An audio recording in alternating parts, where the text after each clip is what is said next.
ఇచ్చిన దైవజనుడికి నా వందనాలు. ఇప్పుడు వచ్చిన మీ అందరికీ నా వందనాలు. యాక్చువల్లీ నేను జాబ్ గురించి ప్రీవియస్‌గా ఇట్లా ప్రేయర్‌లో కూడా పెట్టాను. అంటే జాబ్ అంటే ప్రతి ఒక్కరికి చాలా రిక్వైర్మెంట్స్ ఉంటాయి. అలాగే నాకు కూడా చాలా లిస్టే పెట్టుకున్నాను.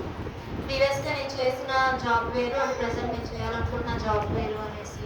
అండ్ మెయిన్‌గా సండే నాకు చర్చ్ కంపల్సరీగా రావాలి. ప్రీవియస్ దాంట్లో అయితే నేను సండే కూడా నేను వెళ్ళాల్సి ఉండేది. ఫస్ట్ నా రిక్వైర్మెంట్ అదే ఉండేది. సండే మాత్రం నేను చర్చ్‌కి రావాల్సిందే అన్నట్లు అనుకున్నాను. అండ్ నెక్స్ట్ తర్వాత ఇంకా శాలరీ గురించి అది నా ఎడ్యుకేషన్ కొంచెం తక్కువే అండ్ ప్రెజెంట్ నేను చేయాలనుకున్న జాబ్ కూడా ఫ్రెషర్‌గానే స్టార్ట్ అయింది. సో శాలరీ కూడా నేను అనుకున్న దాంట్లో అయితే వచ్చేది కాదు అనుకున్నాను. సరే ఏదైతే ఏముంది మెయిన్ అయితే జాబ్ కావాలి కాబట్టి అండ్ జాబ్ గురించి అనుకున్నాను. అండ్ ఇంకోటి మెయిన్‌గా నేను చేయాలనుకున్న జాబ్ అనేది ఇప్పుడు నార్మల్ జాబ్ కంపల్సరీ హైదరాబాద్ అంటే మ్యాక్సిమం ఫేకే ఉంటున్నాయి అండ్ చాలా ఇంటర్వ్యూస్‌లో కూడా చూశాను. నాకెందుకో ఆ జాబ్స్ చాలా వరకు సూట్ కాలేదు. ప్లస్ నేను ఇంకా అవి చేయాలని కూడా అనుకోలేదు. ఒకటే అనుకున్నాను, నేను చేయాలనుకున్న జాబ్ అనేది డెఫినెట్‌గా ఒక నలుగురికి మంచి అయి ఉండాలి. నా వల్ల యూజే ఉండాలి కానీ ఎవరికి ఎలాంటి లాస్ ఉండకూడదు అన్నట్లుగా ప్రేయర్ చేస్తున్నాను. దేవుడు నేను అనుకున్న ప్రతి ఒక్క రిక్వైర్మెంట్ నేను ఏదైతే అనుకున్నానో అన్నీ కూడా ఉండేసుండే జాబే నాకు చూపించారనమాట.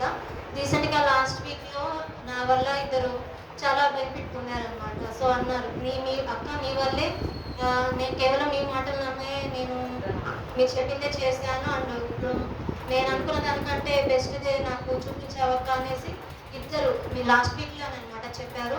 సో నాకు చాలా హ్యాపీ అనిపించింది. నేను అనుకున్న ప్రతీదీ కూడా నేనేది ఏ రిక్వైర్మెంట్ అనుకున్నానో అవన్నీ కూడా దేవుడు ఫుల్‌ఫిల్ చేశారు. అండ్ ఇంకోటేంటంటే నిన్న ఈవినింగ్ నుంచి కూడా నాకు హెల్త్ అస్సలు సపోర్ట్ చేయలేదు. రావాలి అనుకున్నాను కానీ అసలు నిన్న కూడా నేను ఆఫీస్‌కి వెళ్ళాలని వెళ్ళలేకపోయాను. ఆఫ్టర్‌నూన్ నుంచి వచ్చేసాను. నేను వచ్చేది సండే అనమాట. ఇంట్లో నాకు అసలు ఒప్పుకోరు. ఇట్లా సండేనే ఏదో ఒకటి గట్టిగా మాట్లాడి నేను సండే వస్తాననమాట చెప్పేసి. ఒక్కోసారి చెప్పను కూడా. బట్ ఈరోజు రాలేనేమోనని నిన్న ఈవినింగ్ నిద్రపోయేటప్పుడు 12 కూడా దాటింది. అప్పుడు కూడా అనుకున్నాను నేను చాలా వీక్‌గా ఉన్నాను. కానీ రేపు నాకుండేది ఒక సండే, ఆ రోజు కూడా వెళ్ళకపోతే ఎలా అనేసి చాలా ఫీల్ అయ్యాను. అట్లానే నిద్రపోయాను. ఇప్పుడు 1కో ఎట్లా నిద్రపోయానో నాకు తెలీదు. అలా ప్రేయర్ చేసుకుంటూ అలా బెడ్ మీదే ఉండి నిద్రపోయాననమాట. మార్నింగ్ కూడా కొంచెం లేట్‌గానే లేచాను. మళ్ళీ మా సిస్టర్‌కి చెప్తే వద్దు ఎందుకులే అన్నట్లు అనిద్దనేసి చెప్పకుండా కొంచెం లేట్ అయినా కానీ దేవుడు వచ్చేలాగా నాకు సహాయం చేశాడు. ఈ సాక్ష్యాన్ని మీ అందరి ముందు పంచుకునేలా చేశారు. ఈ చిన్ని సాక్ష్యం దేవుడికి